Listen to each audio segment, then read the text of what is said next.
الشیطان اللعین الرجیم بسم اللہ الرحمن الرحیم۔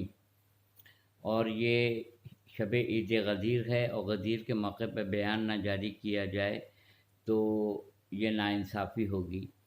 میں تمام اہل ایمان کو دل کی گہرائیوں کے ساتھ عید غدیر کی مبارکباد پیش کرتا ہوں، اور اتفاق یہ ہے، بلکہ حسن اتفاق یہ ہے کہ ہماری جو عیدیں ہیں وہ بھی 5 ہیں، جس میں سے عید میلاد النبی، عید غدیر، عید مباہلہ، عید الفطر، عید الاضحیٰ، 5 عیدیں ہیں ہماری۔ اور سب سے بڑی عید سارے ائمہ نے کہا ہے کہ جو رسول خدا صلی اللہ علیہ وسلم کے بعد سب سے بڑی عید جو ہے وہ عید غدیر ہے۔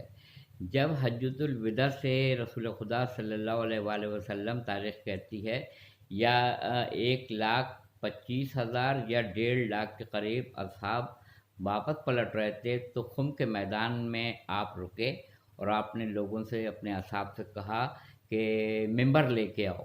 جو تاریخ کے اوپر جو ڈاکومنٹیشن ہے، جو واقعات لکھے ہوئے ہیں، اس میں یہی الفاظ ہیں کہ ممبر لے کے آؤ، ممبر بناؤ۔ تو لوگوں نے کہا کہ یہ کڑکتی ہوئی دھوپ اور یہ چٹیل میدان، یہاں ممبر یا رسول اللہ کہاں سے لے کے آئیں گے؟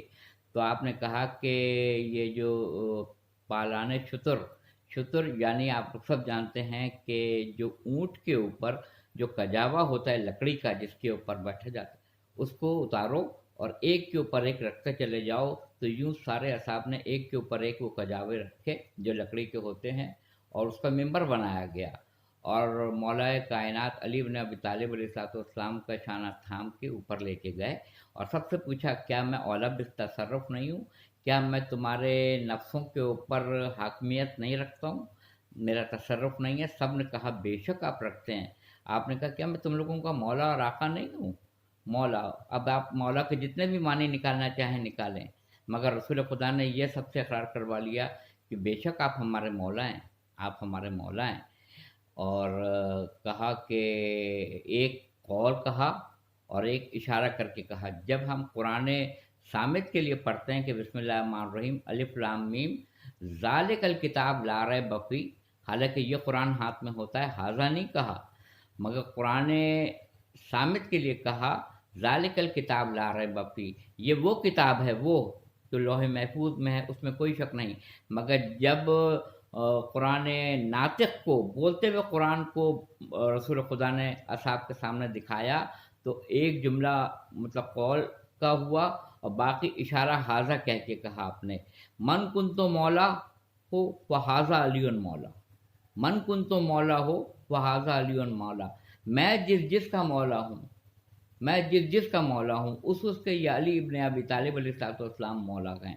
اب اور سب سے بڑی بات یہ ہے، اس زمانے میں نہ مائک تھا، نہ اسپیکر تھا، کچھ بھی نہیں تھا، اور 1.5 لاکھ 1.25 لاکھ کے مجمع کے اندر کوئی ایسا تھا ہی نہیں کہ جو یہ کہہ سکے یا رسول اللہ آواز نہیں پہنچ رہی ہے ہم تک۔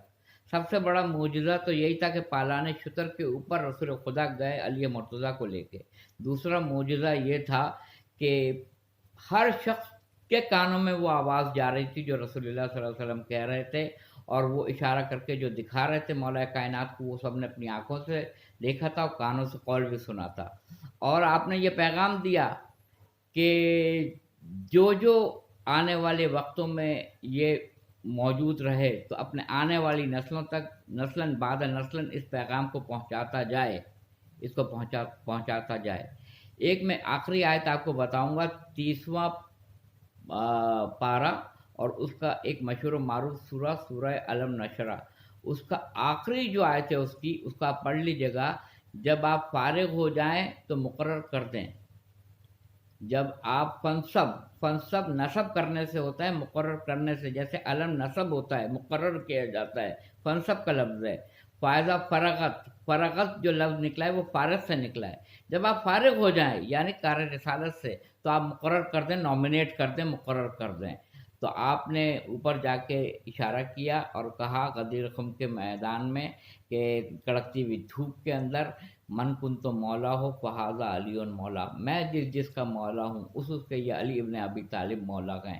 تمام اہل ایمان کو میں دل کی گہرائیوں کے ساتھ مبارکباد پیش کرتا ہوں، اور تمام لوگوں کو میں یہی کہتا ہوں کہ اچھے کپڑے پہنیں، اچھا لباس پہنیں، خوشبو لگائیں، اپنے بچوں کو عیدی دیں.